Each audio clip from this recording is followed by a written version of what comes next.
રાજા થશે, ધર્મનું સ્થાપન કરશે. આ પુત્ર ખૂબ જ શક્તિશાળી થશે, વૈભવશાળી થશે. પણ આ પુત્રનું મૃત્યુ એ ઋષિના શાપથી થશે.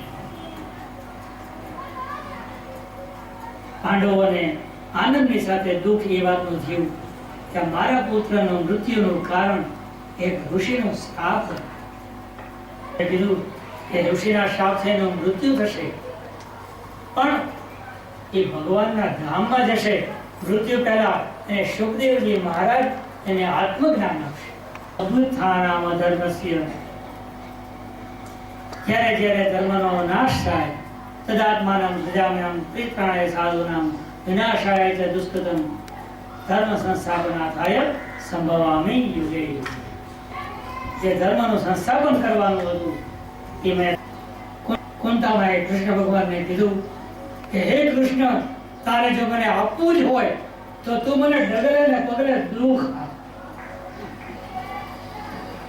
જો તારે મને આપવું જ હોય તો તું મને ડગલે ને પગલે દુઃખ આપ. કૃષ્ણ ભગવાનની આંખમાં આંસુ આવે, રડી પડે કે માતે આટલું તો દુઃખ સહન કર્યું. પરજીવાનીમાં માતું વિધવા થઈ, માતે 14 વર્ષ વનવાસમાં ગયા, માતે ગરદનની ઠોકરો ખાધી, માતું લાક્ષાગૃહમાં ભળી ગઈ, માતે તારા હાથે પાંડવો અને કૌરવોનું યુદ્ધ જોયું, અને તું હજુય દુઃખ માંગે છે કે કૃષ્ણ, જેટલા પણ મારા દુઃખ હતા ને એ વખતે તું મારી સાથે હતો. એક પણ દુઃખનો પ્રસંગ એવો નથી. લાક્ષાગૃહમાં તું મારી સાથે હતો, મનની અંદર તું મારી સાથે હતો, અને જ્યારે મારા દીકરાઓ યુદ્ધ લડતા હતા ત્યારે મારા દીકરાનો તું સાથી બન્યો હતો.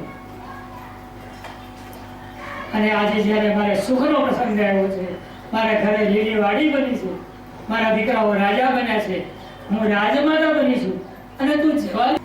કૃષ્ણ ભગવાન પાસે વરદાન માંગે. કૃષ્ણ ભગવાને કીધું કે માં, તું એટલા માટે જો વરદાન માંગતી હોય તો મારું તને વચન છે કે માં, તું જ્યારે પણ મને યાદ કરીશ ને, હું તારી સન્મુખ થઈશ. શ્રી કૃષ્ણ શરણમ મમ, શ્રી કૃષ્ણ શરણમ મમ, જય શ્રી કૃષ્ણ શરણમ મમ. બોલો બધા.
શ્રી કૃષ્ણ ધામમાં ગયા ત્યારે બધા પૂછતા હતા, ફરતા ઊભા હતા, અને ત્યારે કૃષ્ણ ભગવાને ચારે બાજુ નજર ફેરવીને પૂછ્યું કે મારો વિદુર ક્યાં છે?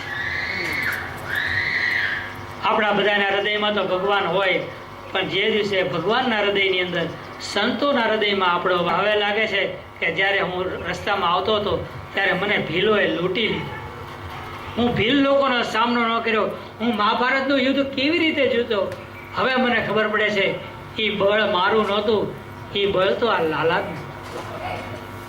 પરીક્ષિતને રાજ્ય સોંપી અને આપણે પ્રયાણ કરીએ. 5 પાંડવો દ્રૌપદી સાથે રાજા પરીક્ષિતનો રાજ્યાભિષેક કરી અને હિમાલય તરફ આપણે કાઠિયાવાડીમાં કહીએ તો હાડગાળ નારાયણ નારાયણ નારાયણ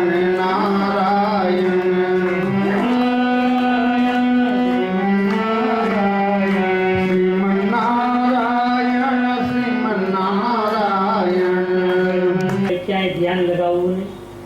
આપણે વારંવાર કહીએ છીએ કે સ્મરણ છે એ મરણ આપણું સુધારે છે. અને સુખદેવજી ભગવાનની પ્રાર્થના કે માનવ શરીરનો મહિમા કેમ?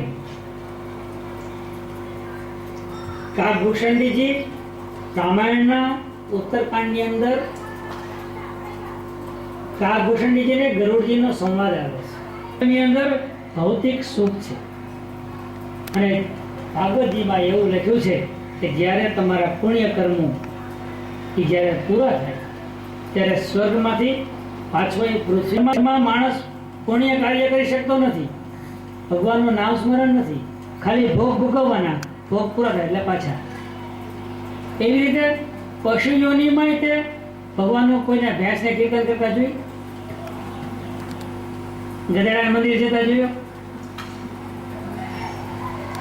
પશુ યોનિની અંદર ભગવાનનું નામ નથી.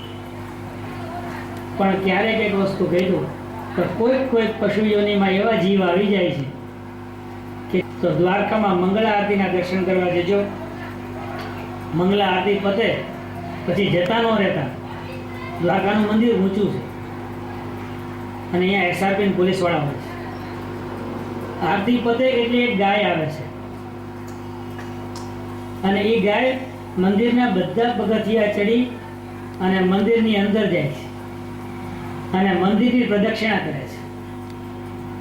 અને મંદિરની પ્રદક્ષિણા કરે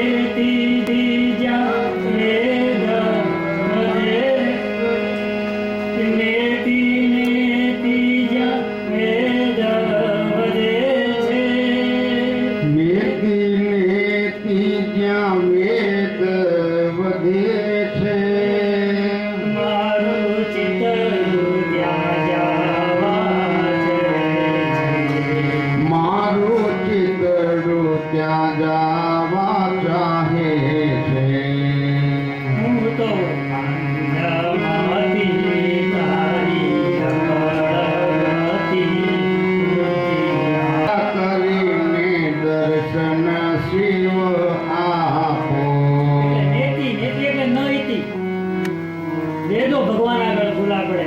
ભગવાન કંઈક નવું ને નવું કરતા જાય. એટલે આપણે બહુ વેદ પુરાણોની પાછળ ભગવાનના ગુણગાન ગાવા માટે, સાંભળવા માટે બરોબર છે. બાકી સતત સુતમ દેવં દેવકી પરમાનંદમ હરે નમઃ હરે નમઃ હરે નમઃ પાર્વતી પદે